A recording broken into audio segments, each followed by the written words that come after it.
La dernière fois, on a fait le cours numéro 17 en 2 parties. Vous vous souvenez, donc il y aura 2 vidéos pour le cours numéro 17. Et ce soir, le cours numéro 18. Donc, vous vous souvenez du titre du cours numéro 17, c'était un cœur de... Amen. Cours numéro 18, un cœur humble.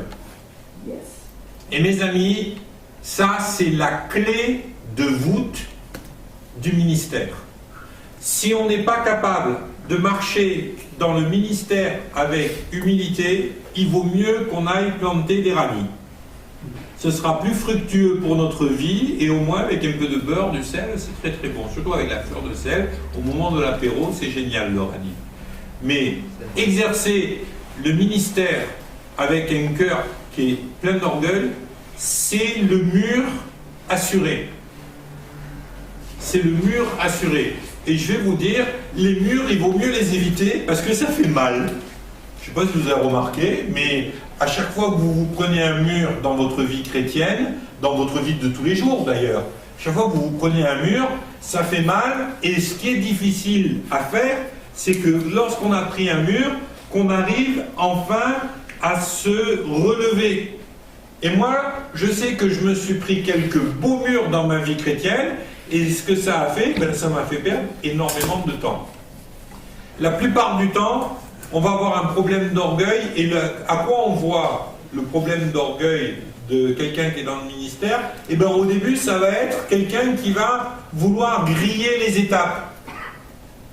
Et quand vous essayez de griller les étapes, vous allez trop vite. Et bien je peux vous garantir que le temps que vous avez perdu que vous avez gagné entre les 2 étapes, le diable il le multiplie par 10 pour vous le faire perdre après.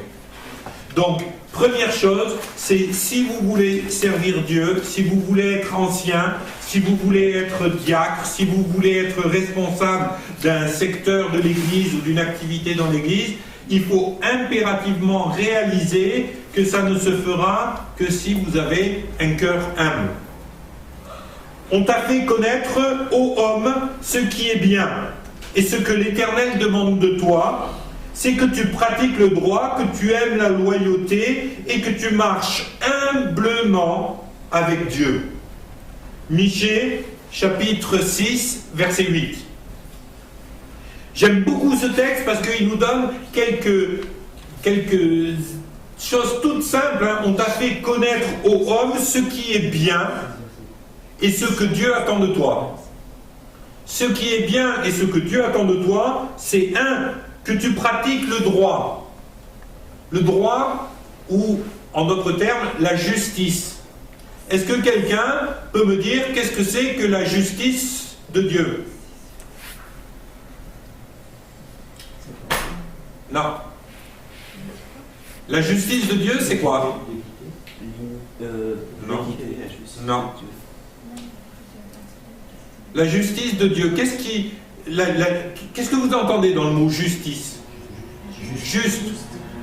Juste ou justifié. Ok? La justice de Dieu, c'est la grâce. La justice de Dieu, c'est Dieu qui, plutôt que de nous punir, a décidé de nous faire grâce. Et qu'est-ce que nous dit Dieu? Je décide que tu pratiques, que le bien, c'est que tu pratiques la justice. Autrement dit, que tu pratiques la grâce. Et ça, on le voit tout au long de la parole de Dieu. La façon dont tu jugeras, c'est la façon dont tu seras jugé. Si tu pardonnes ton prochain, alors tu seras pardonné. Pratiquer la justice de Dieu, c'est se soumettre à ce que Dieu a décidé de faire. Et de pratiquer sa justice. Pas la justice des hommes, mais la justice de Dieu. Deuxième chose, après la grâce, que tu aimes la loyauté. Et moi, je vais vous dire un truc. Il y a un sérieux problème aujourd'hui dans notre monde.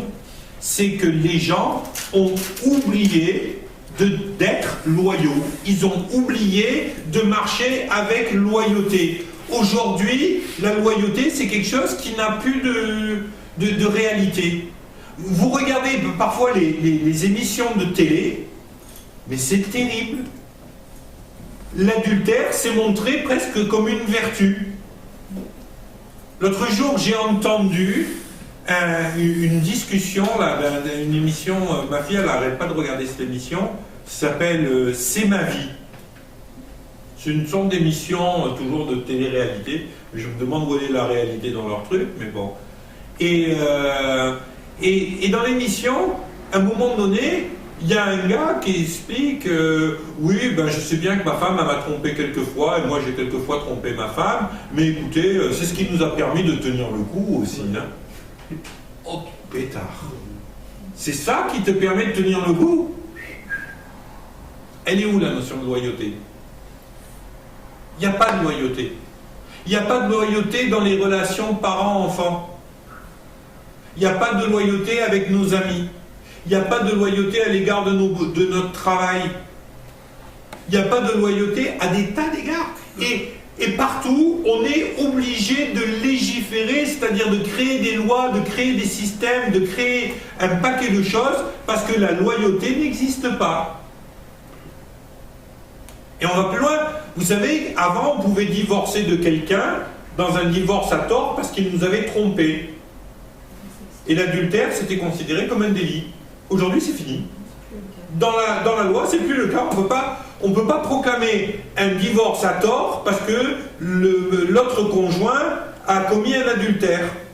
Alors, s'il vous frappe, s'il fait des choses vraiment... Mais s'il vous trompe, eh ben, c'est pas un divorce à tort. Quand j'ai entendu ça, j'ai halluciné. Vous savez pourquoi? Parce que la loi, elle dit, ah non, il faut qu'il soit libre. Chacun est libre de faire ce qu'il veut.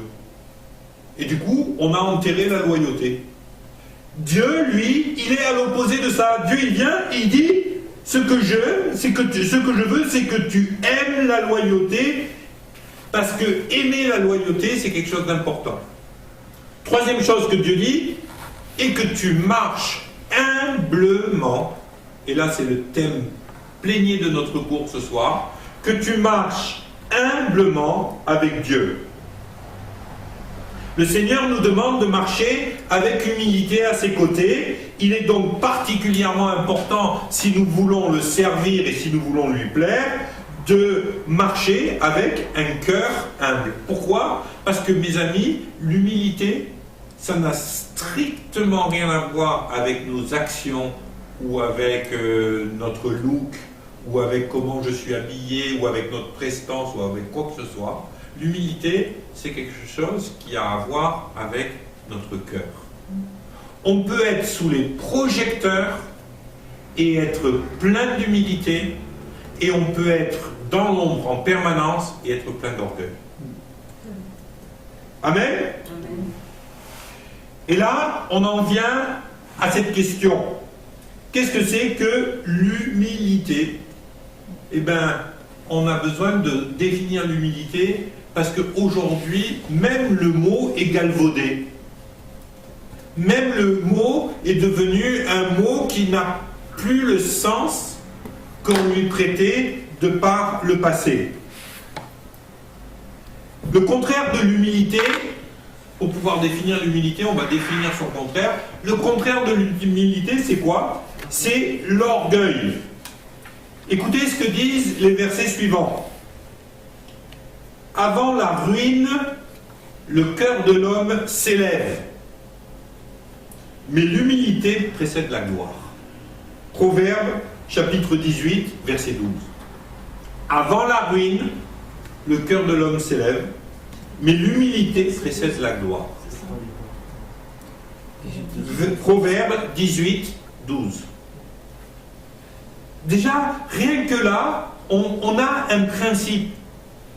C'est que le cœur de l'homme, quand il s'élève de trop, dans l'orgueil, c'est ce qui précède la ruine. Le fruit de cet orgueil, ça va être la ruine. Mais l'humilité précède la gloire. Un autre verset, Proverbe 29, verset 23, l'orgueil de l'homme l'abaisse, mais celui qui est humble d'esprit obtient la gloire. L'orgueil de l'homme l'abaisse. Le but de l'orgueil, c'est quoi? C'est de s'élever.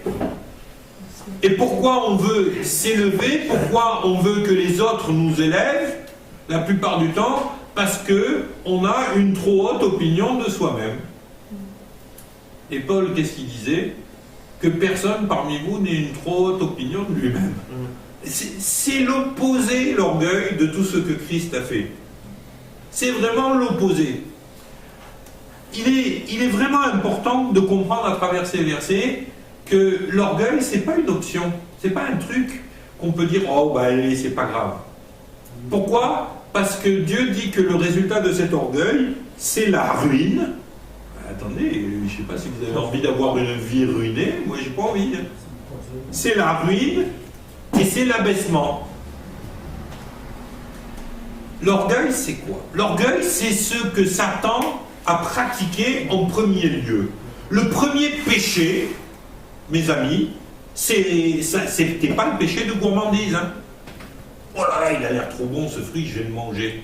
Ah, je ne peux pas m'en empêcher, il a l'air trop sucré. Si ça avait été ça, excusez-moi, ça aurait été cher payé pour une gourmandise. C'est quoi le premier péché? C'est l'orgueil. Bien sûr que l'orgueil a trouvé un acte pour se manifester dans la vie d'Ève. Mais pourquoi est-ce que Ève a décidé de manger du fruit et de donner du fruit à Adam? Pour être comme Dieu. Satan est arrivé, et le but de Satan, vous savez, c'était quoi? C'était de devenir Dieu à la place de Dieu. Hein. C'est comme Isnogoud qui veut devenir calife à la place du calife. Et bien Satan, il voulait devenir Dieu à la place de Dieu. En vérité, ce qu'il voulait, Satan, c'est de recevoir pour lui l'adoration. Si ce n'est pas une marque d'orgueil, ça. Dieu mérite l'adoration parce qu'il est Dieu. Il n'y a pas de question là-dessus. Il n'y a pas d'orgueil là-dedans. C'est lui qui a tout créé. S'il y en a bien un qui mérite d'être élevé, c'est Dieu. Il n'y en a pas d'autre. Maintenant, Satan, la Bible nous dit que son job à lui, c'était de rassembler la louange et l'adoration qui étaient portées vers Dieu et de l'offrir à Dieu.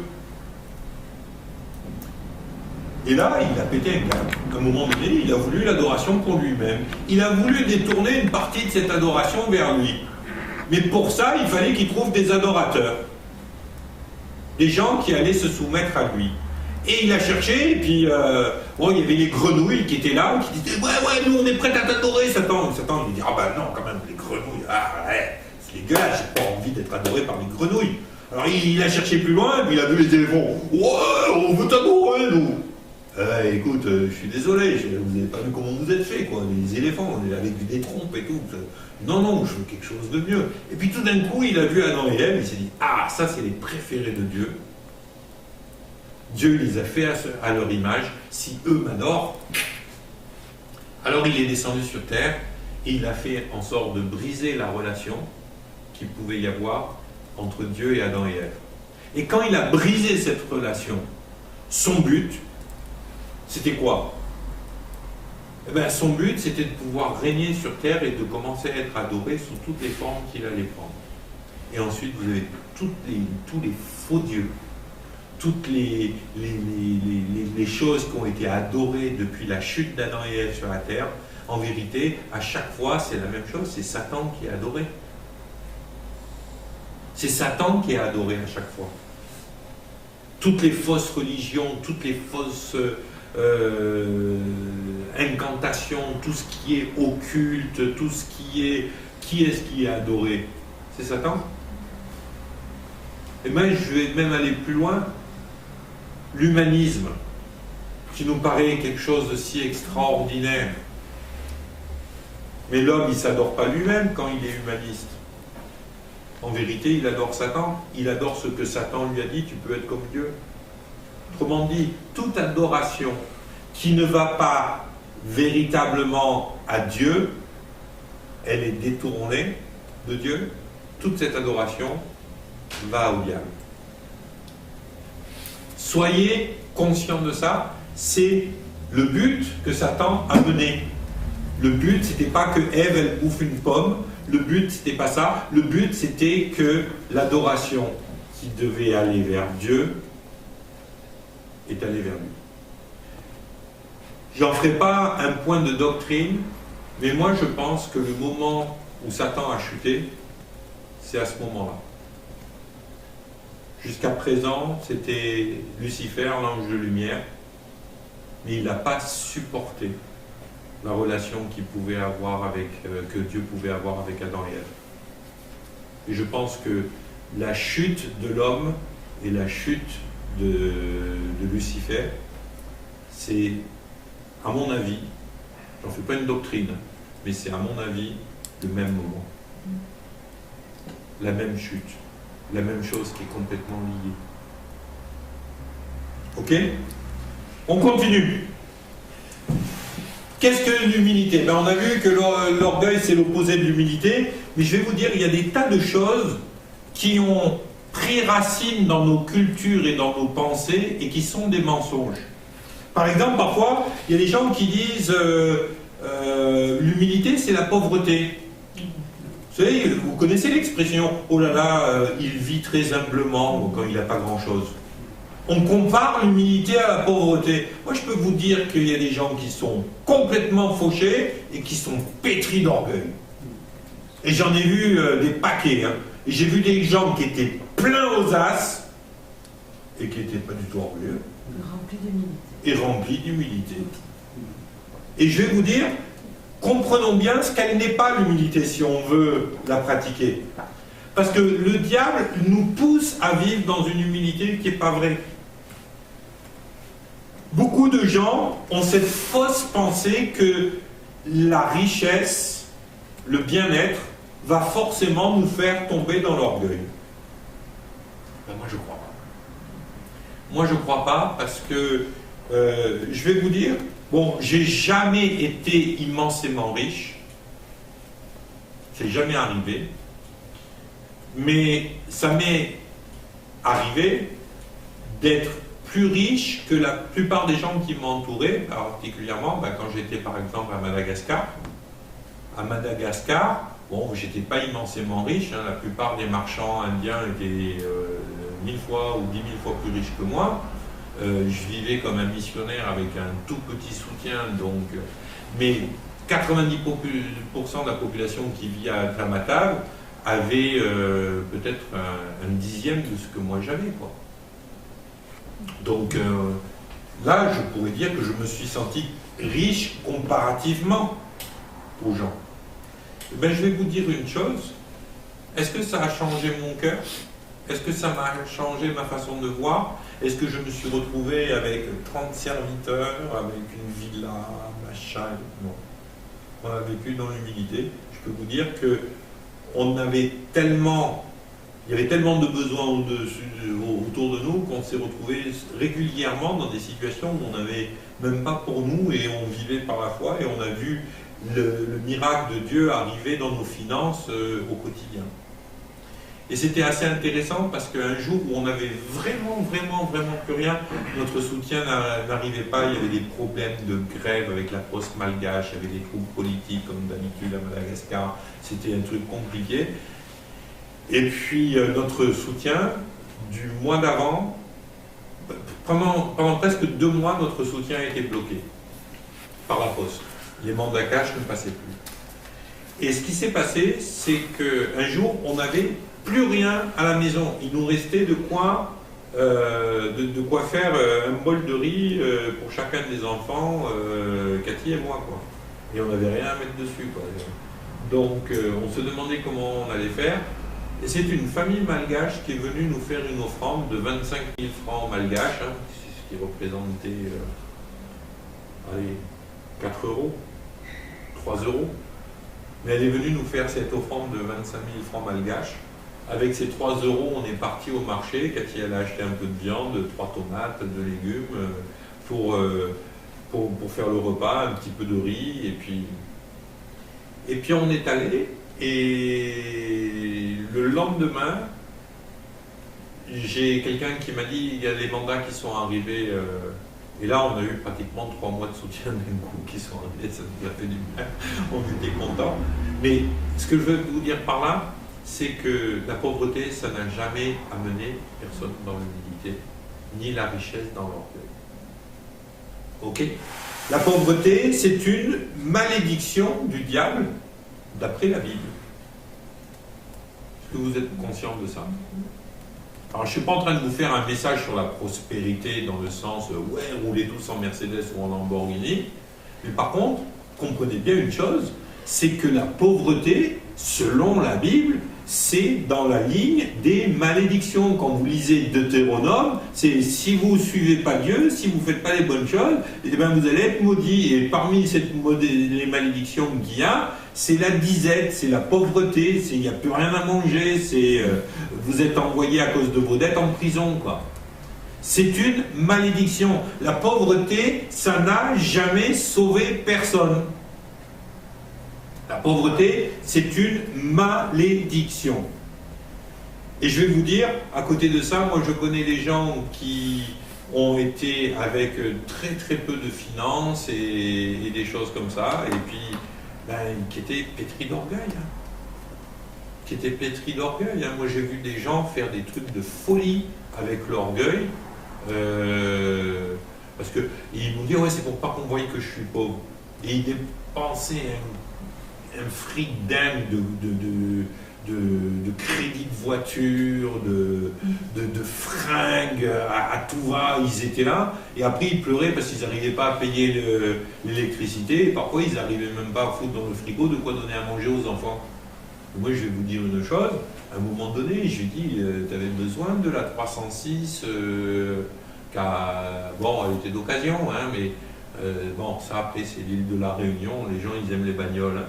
Mais mec, il achète une 306, le plus gros moteur qu'il y avait dessus, c'était je sais plus que GTI, machin, et il avait payé la voiture à peu près 30 000 balles, et donc il fait un crédit pour acheter la voiture à 30 000 balles, et avant que le crédit soit enregistré, il va au magasin à Sainte-Marie, là-bas, pour la faire tuner, pour mettre les balles de caisse, les gros pots d'échappement, les machins, et tout ça, 15 000 balles de crédit de plus.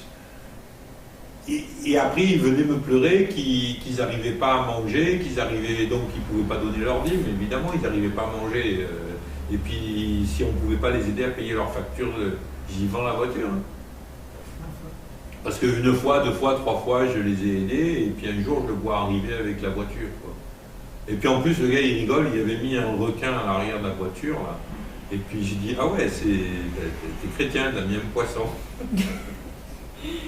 Il dit, ouais, parce que de toute façon, les chrétiens, c'est les seuls qui se bouffent entre eux. J'ai dit, ouais, j'avais jamais envie de lui en coller une. Mais bon, mais le résultat, c'était quoi? Lui et sa femme, c'était des mecs qui étaient pleins d'orgueil, quoi. Et il ne fallait pas qu'on voie qu'il est pauvre, donc il lui fallait une bagnole, il lui fallait ça, il partait. Ça m'a toujours fait halluciner. Tu as des enfants, ils n'ont pas à manger, toi tu vas t'acheter une bagnole et tu vas mettre 15 000 balles de tuning dedans, quoi. C'est où tu as vu jouer un truc pareil? Donc vous voyez, ça n'a rien à voir avec la pauvreté ni avec la richesse. Ensuite, faites attention de ne pas confondre, lorsqu'on vous parle d'humilité, d'avoir un cœur humble, entre l'humilité et la fausse humilité. La fausse humilité, c'est rien d'autre que d'avoir de l'orgueil dans une prétendue humilité. Vous savez, quand vous faites la bague, ouais, au milieu de toutes mes grandes qualités, la plus grande que je manifeste régulièrement, c'est quand même l'humilité. Ça, c'est quoi? C'est une blague, je veux bien, mais excusez-moi, c'est juste un gros mensonge. Vous êtes d'accord avec moi? La blague, elle est basée sur le fait que c'est un gros mensonge. Moi, je vais vous dire, vous avez des gens, ils ont des attitudes d'humilité qui puent l'orgueil. Qui puent l'orgueil. Moi, parfois, j'entends des choses, mais ça... Oh, nous sommes que de pauvres petits vermisseaux, Seigneur, et nous venons devant toi, Seigneur, petits et humbles comme nous le sommes. Depuis tellement longtemps, nous te suivons avec humilité, Seigneur. Et rien que là, déjà, tu es où là. Ok? La fausse humilité, c'est de l'orgueil déguisé. La fausse humilité, c'est de l'orgueil déguisé. Moi, je me souviens un jour, j'avais regardé un film sur Calcutta, là, et on voyait des bonnes sœurs, excusez-moi, mais qui qui prenaient les crachats des lépreux et puis qui les mettaient dans leur bouche pour montrer combien elles étaient humbles. Mais c'est pas de l'humilité, ça, c'est du délire. C'est du délire mystique. Ça n'a rien à voir avec l'humilité. La vraie humilité, c'est pas ça. La vraie humilité, ça ne peut pas être ça. Ça c'est une contrefaçon du diable qui n'a rien à voir avec Dieu. L'autre jour, je regardais le nouveau pape à la télé, il aime les bains de foule, il aime les machins comme ça, et puis il y avait un des évêques du coin, de Rome, mais un Français, qui était là, et puis qui disait, oui, regardez comme il est humble, il va au contact de la foule et des plus humbles, et il est allé embrasser les pieds d'un gars dans un fauteuil roulant. Mais c'est ça l'humilité. C'est ça l'humilité. Pour moi, c'est du pipeau, ça, c'est du vent. Tu es vraiment humble là quand tu fais ça? Moi je suis désolé. Ça c'est pas de l'humilité. Ça c'est de l'orgueil déguisé. La vraie humilité, elle n'a rien à voir avec ce genre de cinéma. La vraie humilité, elle a rien à voir avec ça. Être vraiment humble, c'est premièrement accepter le plan de Dieu pour notre vie comme étant la meilleure chose qui puisse nous arriver. Si je veux véritablement marcher dans l'humilité, il va falloir que j'apprenne à accepter que Dieu commande. Vous voulez montrer que vous êtes humble? Faites ce que dit le verset qu'on a lu tout à l'heure. Autrement dit, c'est que tu marches humblement avec Dieu. C'est assez intéressant, hein, cette expression. Qu'est-ce que ça veut dire marcher avec quelqu'un? Se tenir à côté de vous. Voilà.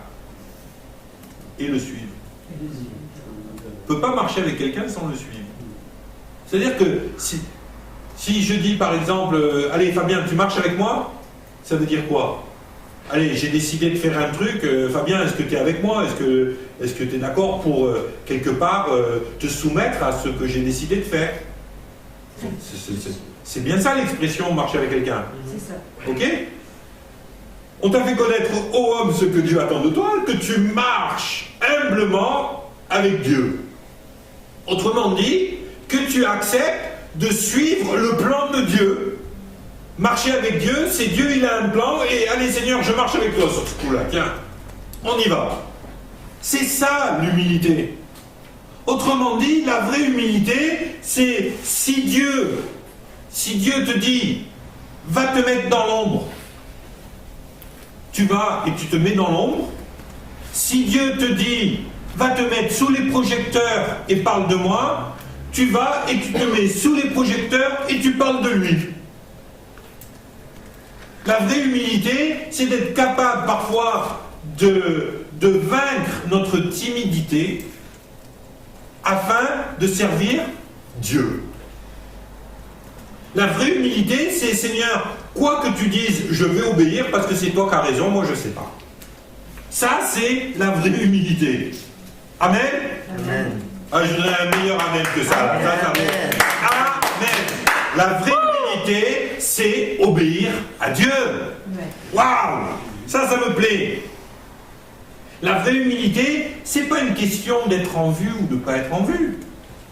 Ça, c'est rien comprendre au terme humilité. La vraie humilité, c'est pas faire des choses cachées, des choses petites, parce que nous, on n'est que des petits vermisseaux.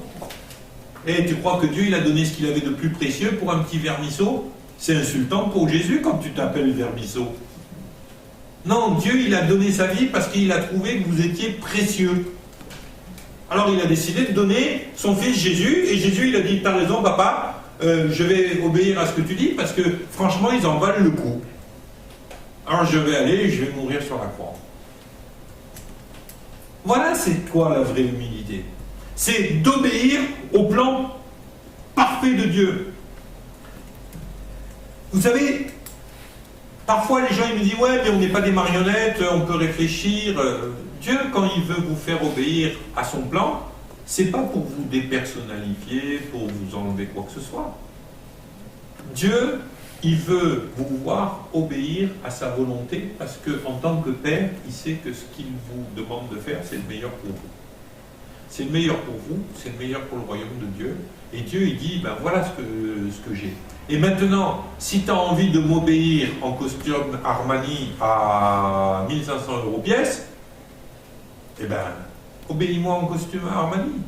Si tu préfères m'obéir en jean et en basket, eh ben, obéis-moi en jean et en basket. C'est pas celui qui a le costume Armani qui est dans l'orgueil ou celui qui est en jean et en basket qui est dans l'humilité. C'est celui qui obéit au plan et à la volonté de Dieu. Amen. Quand vous obéissez à Dieu, vous marchez dans la soumission. Et la soumission, c'est la preuve de notre humilité vis-à-vis de Dieu.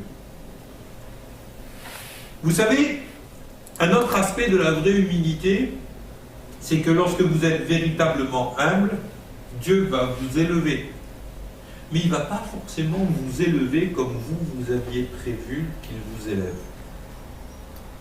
Moi, quand je suis parti à l'école biblique, franchement, je n'avais aucune idée de ce que je ferais aujourd'hui. Moi, mon plan, il était tout autre. Moi, mon plan, c'était d'ouvrir une maison d'accueil pour des toxicos, des prostituées, des gens qui étaient marginaux. Et j'avais une vision. Et cette vision, c'était, Seigneur, moi, ce que je veux pour ces gens-là, c'est que ces gens-là, plutôt que de se retrouver comme les potiches dans l'église, oh, regardez, on a notre marginal, comme moi, j'avais joué le rôle du marginal de service pour faire plaisir au pasteur dans mon église à cette époque-là, plutôt que de servir de potiche, eh ben, je voulais faire des entre guillemets marginaux, toxicos, prostituées, des gens qui seraient des gens clés pour l'avancement de l'église. Donc je voulais faire une maison d'accueil, mais dans cette maison d'accueil, pour des cas sociaux, pour des gens en difficulté, pour des toxicos, pour des prostituées, et ben dans cette maison d'accueil, je voulais faire une sorte d'école biblique comme celle que vous êtes en train de faire aujourd'hui. Et je m'étais dit, comme ça, et ben ça ne fera pas des chrétiens de seconde ou de troisième zone avec les marginaux, ça fera vraiment des chrétiens hyper engagés et qui passeront devant tous les autres et puis qui pourront débarquer dans les rues, qui pourront évangéliser, qui pourront prêcher l'évangile avec puissance, qui pourront faire toutes ces choses que Dieu attend de nous. Ça, c'était ma vision. Vous savez quoi? Je l'ai écrite, j'en ai fait un dossier, et puis comme c'était mon travail de faire des projets associatifs et des trucs comme ça, j'ai su faire, et comme j'étais travailleur social, j'avais fait un plan pour l'agrément vis-à-vis du RMI à l'époque, pour les subventions, pour les trucs. Je suis allé voir un architecte qui m'a dessiné la maison, j'ai même trouvé un terrain où on allait faire construire la maison et où il y avait beaucoup d'eau pour faire le projet de pisciculture qu'on avait pour soutenir cette œuvre. C'était un grand projet, c'était pas un petit truc, hein. C'était un projet, on parlait à l'époque en francs, mais si on ramène ça à l'euro aujourd'hui, c'était un projet, rien que pour le démarrer, on avait besoin de 200 000 €. Quoi. Vous savez, c'était un beau truc. Et je suis parti à l'école biblique dans la vision que ce beau truc, je voulais que ce soit un beau truc, mais que je voulais que ça soit spirituel, et je voulais être capable de former les gens à être des chrétiens engagés. Donc je suis allé à l'école biblique avec ma femme dans ce but-là. Si on m'avait dit que j'allais voyager, prêcher, tout ça à cette époque-là, je vous aurais traité de dingue. Parce que moi, les voyages, c'était la chose la plus difficile à abandonner pour moi. Attendez. Et vous savez quoi? Quand Dieu m'a dit, je veux que tu partes, j'ai dit non. J'ai dit non, je rentre à Chambéry, je fais ça, je fais mon projet, je fais mes trucs, je fais mon business. Et vous savez, ça, c'est de la désobéissance. Et la source de ça, c'est quoi? C'est l'orgueil. C'était l'orgueil parce que j'avais un super dossier que j'avais monté professionnellement. J'ai quand même pas travaillé pour rien. Dieu, il ne veut pas forcément vous élever comme vous avez prévu d'être élevé. Est-ce que je regrette aujourd'hui que Dieu ne m'a jamais laissé rentrer dans mon projet? Non, je ne regrette pas. Je suis super heureux. Mais franchement, je dis tous les jours merci à Dieu. Hein. Parce que moi, je pense qu'au bout d'un moment, une fois que j'aurai fini de créer mon projet, je me serai lassé, hein, je me serai retrouvé avec une grosse œuvre comme ça, mais moi, je suis quelqu'un de nature, moi, j'aime créer des choses, j'aime implanter des choses, mais après, il faut que je bouge, parce que je me sens frustré. Au bout de quelques années, il faut que je bouge, je me sens frustré. Cathy, ça fait des années qu'on dit ça. Mais Dieu, il me connaissait mieux que moi-même. Alors évidemment, lui, il savait que j'allais être frustré dans cette situation. Il savait à l'époque que je n'étais pas capable de démarrer ça et de le lâcher. Depuis, j'ai appris. Démarrer des œuvres et lâcher, et puis en démarrer une autre et lâcher, et puis en démarrer une autre. C'est ça la vraie humilité. Être capable d'obéir à Dieu. Ben moi, au début, je n'étais pas obéissant. J'arrivais pas. Et aujourd'hui, j'arrive un peu. J'aimerais arriver pleinement, mais souvent, j'ai du mal. Parce que souvent, mon avis compte plus que l'avis de Dieu. Mes amis, je vais vous dire un truc. Si j'ai un conseil à vous donner pour toute votre vie, c'est de veiller toujours à essayer de faire la volonté de Dieu. Demandez toujours à Dieu ce qu'il veut. Parce que combien d'entre nous, on a pris des décisions importantes dans notre vie sans même pas poser la question à Dieu, qu'est-ce que tu veux que je fasse? Toi aussi? Ouais. Pourtant, t'es pas vieux. Ouais, pourtant. Ok? Apprenons à demander à Dieu, Seigneur, qu'est-ce que tu veux que je fasse? Et moi, je vais vous inviter à faire un truc là cette semaine, c'est tout au long de la semaine de réfléchir à ce que vous êtes en train de faire en ce moment ou ce que vous avez en projet sur le feu et de dire, Seigneur, est-ce que je t'ai demandé? Pourquoi? Surtout d'attendre la réponse. Et d'attendre des réponses. Seigneur, est-ce que je t'ai demandé de le faire? Est-ce que je t'ai demandé, est-ce que je peux? Est-ce que je t'ai demandé quel était ton avis? Ben moi, un jour, je me suis aperçu, c'est que sur 9 ou 10 projets que j'avais sur le feu, hein, je ne vous parle pas de projets auxquels je pensais vaguement, je vous parle de trucs que j'avais démarrés. Sur 9 ou 10 projets que j'avais sur le feu, parce que je suis un peu hyperactif, j'en ai toujours des tonnes de projets sur le feu, et bien sur 9 ou 10 projets, les projets... je n'avais même pas demandé à Dieu son avis. Pourtant, c'était des projets pour le royaume de Dieu. Hein. Je vous parle là de projets en tant que ministère. Hein. Non, parce que il y en a une vingtaine. Oui, après, il y a les projets qui ne sont pas du ministère. Mais sur les projets... Et puis, parfois, vous allez voir aussi que la vraie humilité, c'est quand Dieu il vous dit lâche un peu le côté ministère et commence à vivre des choses toutes simples. Commence à vivre des relations normales avec les gens. Commence à vivre. Vous savez, moi, une des choses que j'ai appris à mes frères, c'est que je ne suis pas Dieu. Ah bon? Ouais, non mais jusqu'à pas longtemps en arrière, je l'ai cru. Hein. Mais je ne suis pas Dieu. Je ne peux pas porter toute la misère du monde. Moi, je suis désolé, mes épaules, elles sont pas assez larges pour porter toute la misère du monde. Donc, si je veux être efficace, plutôt qu'essayer de porter toute la misère du monde, j'ai besoin de dire à Dieu, Seigneur, qu'est-ce que tu veux que je fasse? Et puis, il va me charger de son joug, parce que son joug est léger. Amen? Amen. Pas toute la misère du monde. Maintenant, il faut aussi apprendre une chose, c'est qu'il ne faut pas confondre l'humilité et l'humiliation. Mes amis, il y a trop de gens qui cherchent l'humiliation, histoire de travailler leur humilité. C'est de la foutaise. Ne laissez personne vous humilier. Parce que l'humiliation, c'est un péché. Aussi bien pour celui qui la reçoit que pour celui qui la donne. Ciao, ciao. L'humiliation, c'est un péché. Moi, je vais vous dire, à une époque, parce que dans mon passé, on ne pouvait pas me regarder ou me parler sans que je saute comme un diable hors de sa boîte. Alors après, je me suis mis à tout accepter. Et vous savez quoi? C'était il n'y a pas si longtemps en arrière, il y a 6-7 ans en arrière. Tout ce qu'on me faisait, tout ce qu'on me disait, tout ce qu'on me pourrissait la vie, je l'acceptais et j'avais l'impression que le fait de l'accepter, c'était marcher dans l'humilité. Ben, vous savez ce qui s'est passé? Dieu m'a repris.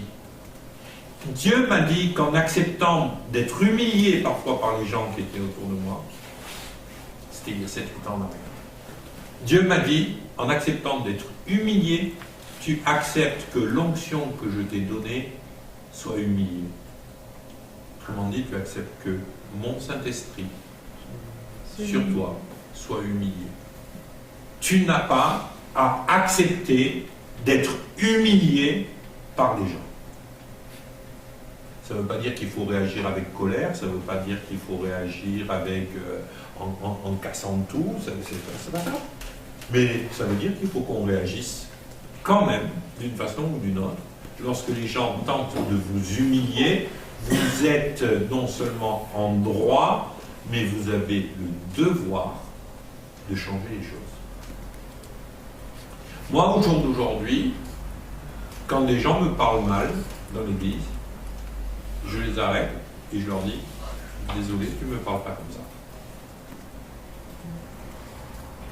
Il y a peut-être 2 ans en arrière, 2 ans et demi en arrière, quelqu'un qui me parlait mal dans l'église, un dimanche matin, j'ai dit, ben écoute, maintenant tu sors.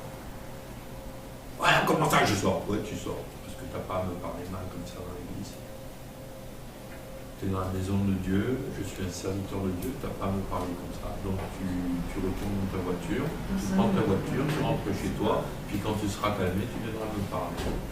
Mais je lui dis, si jamais tu me reparles comme ça, c'est moi qui te mets dehors. Donc tu ferais mieux de sortir avant que je te mette dehors. Et il m'a regardé, ouais, c'est une façon de parler, c'est ça, un pasteur. À quoi ça sert d'avoir écrit sur la grâce? Eh bien, à quoi ça sert d'avoir écrit sur la grâce si tu savais la grâce que je te fais? parce que mon grand... La grâce, c'est de ne pas accepter justement Exactement. L'humiliation et l'humilité, c'est 2 choses différentes. N'acceptez pas que les gens viennent vous humilier parce que vous n'avez pas accepté ça. Ok? L'humilité, c'est quoi encore? L'humilité, c'est aussi être conscient de nos faiblesses. Et vous savez, là, on va toucher à un point qui est délicat. Le problème, c'est qu'on a eu tellement de messages sur la foi qui frisaient la pensée positive plus que la foi, qu'il y a des tas de gens qui ne veulent jamais prendre conscience, ou en tout cas acter en fonction de leur faiblesse. Ça veut dire quoi? Ça veut dire que l'humilité, c'est Seigneur, je sais où j'en suis et je vais agir en fonction de là où j'en suis. Je vais aller, non pas avec la foi d'un tel grand serviteur de Dieu, mais je vais aller avec la foi que j'ai. Dieu a dit à Gédéon, va avec la force que tu as. Il n'a pas dit à Gédéon, va avec la force de David. Il n'a pas dit à Gédéon, va avec la force de Moïse, va avec la force de Josué, va avec la force de Caleb. Il lui a dit simplement, va avec la force que tu as. Et à ce moment-là, c'est assez intéressant, parce que quand Dieu vient voir Gédéon qui est en train de vanner en secret au fond d'une citerne, Dieu arrive, l'ange de l'Éternel arrive, et il salue Gédéon de la façon suivante. Salut à toi, vaillant héros! Attends, Gédéon, il est caché en train de vanner du blé discrètement pour pas que les Amalécites viennent lui piquer sa récolte. Il est caché au fond d'une caverne, d'une citerne. Et voilà qu'un ange apparaît qui est un vrai héros et qui lui dit « Salut à toi, vaillant héros !» Gédéon, il a dit se retourner, il y a quelqu'un d'autre, mais à qui tu parles? Non, non, c'est à toi que je parle. Et Dieu lui dit, va avec la force que tu as, va pas avec une autre force. Vous savez, il y a des gens qui font des folies et qui se prennent des murs et après ils disent, ouais, la foi ça marche pas. Parce qu'ils vont pas avec la force qu'ils ont. Ils vont avec la force du pasteur, avec la force d'un tel, avec la force d'un tel. Je vous rappelle dans la Bible comment ça se passe, hein, ce genre de situation. C'est les fameux gars qui voulaient chasser les démons et puis qui viennent et puis qui disent « Ouais, je vous chasse dans le nom de ce Jésus que prêche Paul. » Et le démon, il le regarde, il dit « Je connais Jésus, pas de problème. Je connais Paul, pas de problème. Et toi, t'es qui ?» Et il leur a mis une raclée qui sont sortis à poil.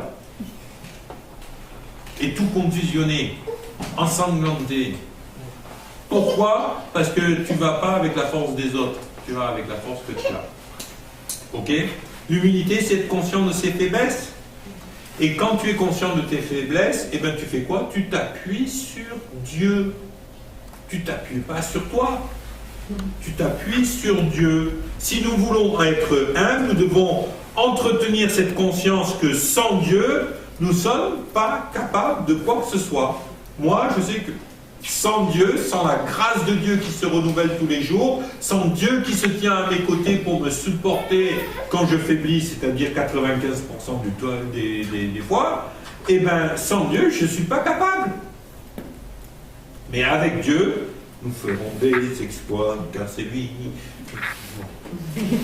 Ne t'appuie pas sur ta sagesse, reconnais-le, c'est-à-dire reconnais Dieu dans toutes tes voies. Proverbe 3, 5. Autre chose, si nous voulons marcher dans l'humilité, apprenons à ne pas nous comparer les uns aux autres. Mes amis, quand vous vous comparez à quelqu'un d'autre, c'est déjà une grosse preuve d'orgueil. Et c'est jamais de l'humilité. Parce que vous verrez que les gens qui se comparent aux autres, c'est soit parce que, heureusement que moi je ne suis pas comme lui. Hein. Vous imaginez si j'étais comme lui. Ça me rappelle ce gars qui était en train de prier, et puis Jésus, il a dit, ne faites pas comme lui, quoi. Hein. Oh Seigneur, je te remercie que je ne suis pas comme ce pécheur, moi qui suis un bon pharisien. Et l'autre, il était là, Seigneur, je te demande pardon parce que je suis un pécheur. Il se frappait la poitrine parce qu'il avait conscience de son péché. Est-ce que dans l'autre sens ça marche? Ça marche dans tous les sens. Non, mais dans le sens, imaginons, par exemple, toi et moi à la guitare, et je dis, toi t'es meilleur que moi à la guitare, et est-ce que tu peux m'apprendre? Ah non, mais ça, c'est pas. Non, c'est pas. Je sais que tu es plus fort que moi. C'est pas ça. Le problème, c'est que si tu es dans une démarche vers quelqu'un, on a tous besoin de profs. Moi, je prends des cours de guitare. Parce que j'ai besoin. Ah, mais non, mais c'est pas ça. Mais par contre, c'est quand. Oh pétard, hein. Oh, si je savais jouer de la guitare comme lui, hein, je ferais ça, oh, je pourrais être à sa place sur l'estrade. Là, dans tous les sens, ça va pas. Ou l'orgueil, c'est oui Seigneur, en effet, tu m'as appelé à faire la louange, mais bon, puisque Michael est là et qu'il a plus l'habitude que moi, donc je vais le laisser faire, et puis ça, ce serait de la fausse humilité, parce que Dieu te demande de faire quelque chose. Est-ce qu'on peut parler de différence entre se comparer à quelqu'un et s'inspirer de quelqu'un? Exactement, voilà. Ben là, tu as dit exactement le truc. Si quelqu'un est une source d'inspiration pour vous, parce que vous savez qu'il est meilleur que vous dans un domaine, mais qui vous inspire, c'est-à-dire le fait qu'il vous inspire, ça va vous faire grandir, vous êtes d'accord avec moi? Là, vous êtes dans une situation tout à fait normale. Maintenant, si vous vous comparez, oh ouais, lui, il connaît plus de chants que moi, il a plus l'habitude, alors Seigneur, bon, tu m'as demandé de le faire, mais moi, je le laisse faire à lui. Et ça, c'est un problème qu'on a eu avec Christopher à un moment donné, où Christopher, il était toujours, ah non, je vais laisser Michael faire, je vais laisser faire. Et un jour, je l'ai attrapé, je dis, c'est bon, ça suffit, tu fais. Ah non, mais toi tu fais mieux que moi. J'ai dit, mais c'est le problème, c'est pas de qui fait mieux ou quoi. Si Dieu te demande de le faire, tu le fais. À votre avis, c'était quoi le problème? Dans ce genre de situation, c'est quoi le problème? De paraître ridicule, de ne pas être à la hauteur. La peur de paraître ridicule ou pas à la hauteur. De ne pas être à la hauteur pour pouvoir servir Dieu et d'être, Ouais. je pense, Mais aussi. si Dieu vous demande de faire un truc, c'est pas à vous de savoir si vous êtes à la hauteur ou pas. C'est clair, Si Dieu vous a demandé de faire un truc, vous le faites. c'est ça. Vous n'avez rien à foutre que le gars il ferait 10 fois mieux. Moi je vais vous dire une chose, je suis un piètre guitariste. Je suis un guitareux. C'est-à-dire que moi je suis un mec qui faisait la manche dans la rue et dans les bars avec sa guitare et qui un jour s'est mis à faire de la louange parce que le pasteur l'a vu faire la manche dans la rue et il lui a dit ah, je savais pas que tu jouais de la guitare, viens jouer de la guitare avec moi à l'église. Voilà comment j'ai commencé à faire la truc. Mais moi franchement, je suis une bille en tant que guitariste. Par contre, ce que je sais, c'est que, j'ai un cœur d'adorateur. 2, je suis capable de jouer juste et faux, ça casse pas les oreilles aux gens, même si c'est pas du haut niveau de guitare. Moi, je fais rien de haut niveau à la guitare. Et 3, je sais que si Dieu il me demande demain matin de jouer du trombone à coulisses, je jouerai du trombone à coulisses, parce que si lui me le demande, je vais le faire. Je n'ai jamais soufflé dans un trombone à coulisses, et si demain Dieu il me dit prends le trombone à coulisses et joue, je vais prendre le trombone à coulisses et je vais jouer. Il ne faudrait pas qu'il les demande à tout le monde alors. Parce que alors... La voisine elle va être heureuse, là. Alors là ça va être la totale. Okay, donc ne pas se comparer aux autres. Que dit la Bible dans Galates 6 verset 4? Que chacun examine son œuvre, la sienne, et alors il trouvera en lui seul et non dans les autres le sujet de se glorifier. Amen. Amen. Que chacun examine son œuvre. Et là, on va faire une petite parenthèse. Vous avez vu ce qu'il dit? Dieu, à travers la bouche de Paul, dit que chacun s'examine son œuvre à lui, parce qu'en examinant son œuvre plutôt que celle des autres, il va trouver le sujet de se glorifier. Est-ce que Paul nous invite à être orgueilleux dans ce verset? Non. Pourquoi? Parce qu'il y a une véritable différence entre le fait d'être orgueilleux et le fait d'être fier de ce que l'on fait. Et moi, je vais vous dire une chose, les amis. Apprenez à être fier de ce que vous faites. Moi, je suis rentré des États-Unis et j'étais fier du travail accompli aux États-Unis. J'ai le sentiment que le travail accompli dans ce voyage spécifique aux États-Unis a été un des meilleurs voyages que j'ai fait et j'ai le sentiment que ce voyage aux États-Unis a fait avancer le royaume de Dieu. J'en suis fier. Amen. J'en tire pas orgueil. Parce que franchement, ce que j'ai amené, et j'ai eu l'impression par moments de ramer, de ne pas avoir les mots, parce que c'est la première fois que vraiment je faisais des séminaires d'enseignement. Et ben moi, quand j'ai les échos aujourd'hui, que tout ça, et que moi, le dernier jour du séminaire à Omac, j'étais là, c'était donc le mardi, ça avait commencé le vendredi. Le mardi, je suis allé me coucher, et quand je me suis mis dans le lit, j'avais le sentiment que Dieu me disait, je suis fier de toi, c'était bien. Je crois qu'on a tous eu ce sentiment dans Et là, tout d'un coup, tu es là, tu te dis, waouh, Seigneur, ben là, je peux être fier de moi. Et c'est important. Maintenant, je peux vous garantir que dans ma vie, il y a un paquet de choses dont je ne suis pas fier. Dans le ministère, hein, je vous parle de ministère, là. Un paquet de choses, je ne suis pas fier. Un paquet de choses que j'ai dit, je me dis, Seigneur, comment j'ai pu dire une boulette pareille, quoi. Il y a des choses que j'ai fait, je dis, mais Seigneur, comment j'ai pu faire un truc pareil dans le ministère? Et moi, j'ai un truc, à chaque fois que je monte dans l'orgueil, j'ai l'impression que le Seigneur, il me la resserre, juste pour m'équilibrer un petit peu. Et je sais, il y a une prédication en Angleterre que j'ai fait à l'époque où on vivait à Southampton. J'étais parti avec ma femme. J'ai fait une prédication. À la fin de la prédication, j'étais vraiment mal de l'avoir faite.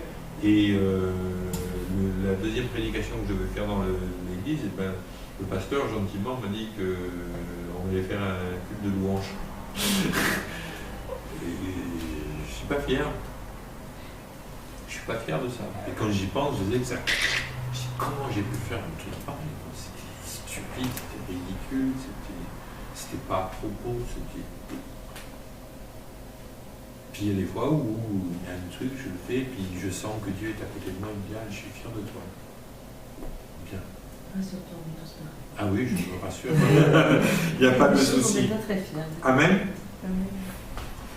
Ensuite, comprenez une chose, c'est que Dieu nous demande aussi de nous revêtir d'humilité. 1 Pierre, chapitre 5, verset 5. Dans vos rapports mutuels, c'est-à-dire les uns à l'égard des autres, revêtez-vous d'humilité. Revêtez-vous d'humilité. L'humilité, c'est se soumettre d'abord les uns aux autres, comme nous le dit Éphésiens 5, 21. Si je suis dans l'humilité, je vais apprendre à marcher dans ma sphère d'autorité et à respecter l'autre dans sa sphère d'autorité. Dieu a donné les uns comme apôtres, les autres comme prophètes, les autres comme docteurs, les autres comme évangélistes, les autres comme pasteurs. Dieu les a donnés avec des tâches particulières et des sphères d'autorité particulières. Apprécions la sphère d'autorité de notre prochain à sa juste valeur et apprenons à marcher dans notre sphère d'autorité. Amen. Autre chose au sujet des sphères d'autorité aussi, c'est que la personne qui est humble, véritablement dans son cœur, eh ben, elle va apprendre à écouter les autres dans leurs conseils et dans leur façon de parler. Je vais vous dire une chose, pour moi, parmi tous les gens qui se présentent, que ce soit à l'église, que ce soit dans les cours de disciples depuis des années et tout ça, moi, là où je vois que des gens sont aptes au ministère, c'est quand ils sont capables d'être repris. La Bible nous dit de ne pas refuser la correction à un moment donné. Elle nous dit que on doit reprendre nos frères avec un esprit de douceur, avec gentillesse, avec sagesse. Mais vous avez des gens qui ne veulent pas être repris. Jamais. C'est le truc, ça passe pas, quoi. Ouais, non, mais pour qui se prend celui-là? Qu'est-ce qu'il m'a dit? Et pour qui je me prends? Je me prends pour le berger de ce troupeau. Je me prends pour celui qui a fondé cette œuvre. Donc si je suis amené à te reprendre, je te reprends. Et puis j'essaye de te reprendre avec un esprit de douceur. Mais vous savez, parfois, je suis désolé, on a besoin d'être repris. Moi, je sais que j'ai besoin d'être repris. Bon, parfois c'est Dieu qui me reprend directement, et moi je préfère qu'il y ait quelqu'un qui m'ait repris avant, que ce soit Dieu qui me reprenne directement. Mais il y a des fois, on n'accepte simplement pas d'être repris. Moi, un jour, j'ai été repris par mon fils Maël, il avait 4 ans. Mais il y avait une telle onction sur lui quand il m'a repris que je peux vous garantir que... Oulala. Mais ça a changé ma vie. Ça a changé ma vie. Ok? Donc, apprenons à accepter les conseils, à accepter les corrections. Vous savez, parfois on est là et puis on parle aux gens. Et puis ils sont jeunes convertis, et puis on est là, on commence à leur expliquer tout ça. Et il y a quelque temps, j'avais une discussion avec quelqu'un et je lui disais, mais écoute, tu sais, ça fait 30 ans que je suis converti, ça fait 25 ans que je sers Dieu, je commence à avoir un peu d'expérience. Si je te dis ça, c'est pour ça. Oh ouais, c'est bon, hein, on me l'a déjà fait, je suis un jeune converti, c'est bon. Mais non, c'est pas bon. Accepte. T'en as d'autres qui sont passés par là. T'en as d'autres qui sont passés par ces choses-là. Tu peux pas fonctionner comme ça. Ah non, mais ben voilà, le problème c'est que on n'aime pas la correction, on n'aime pas être conseillé, on n'aime pas être repris. C'est important d'accepter la correction, d'accepter des conseillers. Moi, je vais vous donner un conseil encore ce soir, c'est plein de conseils, mais Moi, dans ma vie, j'ai 3-4 personnes qui sont dans le ministère et qui sont des gens que Dieu m'a donnés, à qui je fais confiance. Et c'est des gens à qui je me soumets. Alors ça ne veut pas dire que je fais tout ce qu'ils me disent de faire. Ça veut dire que lorsque j'ai une décision à prendre, je soumets mon projet au Saint-Esprit qui vit en eux. Guy Lacoste en fait partie, Pietro en fait partie en Suisse, et si vous voulez, ma femme en fait partie évidemment, mais si vous voulez, c'est hyper important. Alors priez et dites à Dieu, qui sont les personnes que tu m'as données? Qui sont les personnes que tu m'as données pour parler dans ma vie? Et ça, c'est une preuve d'humilité encore. L'humilité, c'est chercher avant tout la gloire de Jésus et pas la sienne. Ça paraît évident comme ça. Mais excusez-moi, je connais des dizaines, pour pas dire des centaines de gars qui sont dans le ministère. Quand vous les regardez, vous vous demandez s'ils cherchent la gloire de Jésus ou s'ils cherchent la leur. Apprenons à être véritablement de ceux qui cherchent la gloire de Jésus. Celui qui cherche la gloire de celui qui l'a envoyé, celui-là est vrai. Jean chapitre 7, verset 18. Apprenons à chercher avant tout la gloire de Jésus, parce que si on cherche notre propre gloire, eh bien ça ne va pas fonctionner. Jean chapitre 7, verset 18. Nous sommes appelés à rechercher les intérêts de Jésus. Laissez Dieu vous élever. Il le fera toujours parce qu'il vous aime. Mais par contre, comme le dit le Proverbe 27, verset 2, qu'un autre te loue et non ta propre bouche. Qu'un autre te loue. Il vaut mieux que ce soit Dieu qui ait des louanges à ton égard plutôt que toi que tu partes frimer avec les choses que tu fais. La vraie humilité, c'est avoir un cœur d'enfant. Jésus dit que quiconque se rendra humble comme ce petit enfant. Quiconque se rendra humble comme ce petit enfant. Un enfant, il est humble. Un enfant, il n'est pas pétri d'orgueil. Un enfant, il a soif d'apprendre, il a soif de comprendre, il a soif. Alors, soyons humbles comme ces petits enfants dont Jésus nous parle, Matthieu 18, verset 4. Nous sommes appelés à avoir de la maturité. Bien sûr, nous sommes appelés à faire grandir nos aptitudes, à faire grandir notre connaissance, à faire grandir ce qu'on est. Mais qu'est-ce que c'est que l'humilité du petit enfant? Eh bien, l'humilité, les caractéristiques d'un cœur d'enfant, c'est quoi? C'est qu'il est plein d'innocence. Plein d'innocence, ça veut dire que l'amour ne soupçonne pas le mal. Soyez plein d'innocence dans votre cœur. Soyez prompt à croire les gens. Vous savez, parfois on dit aux innocents les mêmes blêmes. Ouais, les innocents, c'est innocent, celui-là, il avale tout. Ben oui, soyez prêts à tout croire. Soyez prêts à croire en l'homme. Ça, c'est de l'innocence. Aussi, une caractéristique d'un enfant, c'est quoi? C'est qu'un enfant, il pardonne facilement. Soyez des gens prêts à pardonner facilement. Mes amis, moi je vais vous dire, c'est la qualité qu'il vous faut le plus si vous voulez servir Dieu, c'est pardonner facilement. Pourquoi? Parce que quand vous commencez à servir de Dieu, quand vous commencez à servir Dieu, vous allez vous voir des dizaines de gens qui vont vous tomber dessus à bras raccourcis en permanence. Vous devenez la cible. Et si vous ne pardonnez pas aux gens, au bout de quelques semaines, quelques mois dans le meilleur des cas, vous allez péter un câble et vous n'allez plus rien supporter. Pardonnez facilement.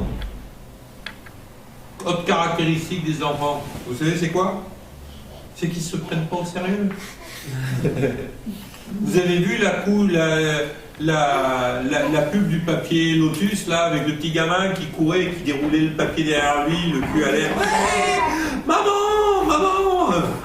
Eh bien, écoutez, franchement, un enfant, il ne se prend pas au sérieux. Un enfant, moi, je me souviens, Maël, quand il était petit, il allait, il mettait un slip par-dessus son pyjama pour faire Superman. Et puis, il se mettait une serviette autour du cou. Et puis... C'était Superman. Waouh, il ne se prend pas au sérieux. Mais en même temps, un enfant, il a une confiance totale en Dieu. Et un enfant, il est plein de confiance vis-à-vis de son Père Céleste. Moi, je dis toujours ça en rigolant, parce que les gens, parfois, ils ont du mal à croire que je suis un ministère, parce que je suis quelqu'un de très décontracté, je rigole, j'embrasse les gens, je fais des câlins aux gens quand ils arrivent dans l'église et tout. Vous savez quoi? Pour moi, un vrai ministère, c'est quelqu'un qui ne se prend pas au sérieux, mais qui prend Dieu au sérieux. Amen. Et moi, c'est ça que j'ai envie d'être. Rien d'autre. C'est bien. J'ai envie d'être quelqu'un qui ne se prend pas au sérieux. Moi, je ne me prends pas au sérieux. Je suis là ce soir, j'enseigne, j'ai un switch, j'ai la capuche, je peux faire même la racaille. Vous voyez? Et puis, j'ai pas envie de me prendre au sérieux. Pourquoi je rigole tout le temps? Parce que j'ai pas envie de me prendre au sérieux. Par contre, j'ai envie de prendre Dieu au sérieux. Amen. Et ça, les amis, on a besoin de le connaître de plus en plus. Amen. Amen.